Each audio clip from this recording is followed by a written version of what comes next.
Rear section, putting the rear section on. Well, these braces, whatever we call these braces, I'm tired. Slugs. These slugs are riveted in on that side, so they don't come out from the main part. They don't come out of there. And I burnt my hand grinding on one. So I tried to reinstall. It was a pain in the ass to knock it off. That thing did not want to come off of there. So it's fighting a couple of things. One is this thing's heavy. So is that if you undo those bolts, it starts to rock like that. Well, it's binding on these, so it doesn't want to come loose. So it has to be held level coming off. Well, it also has to be held level going on. These things also, when you're building something, you put heat in it and things move a little bit.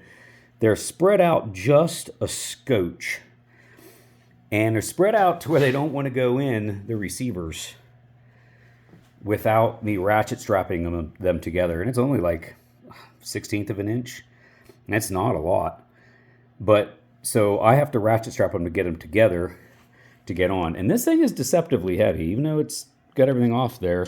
It's a one-hand piece, but it's still a little awkward to get up right now. I'm able to do it one hand right now, but you got to keep it level. If you do this, if you let it fall down like that, it kinks and binds on that.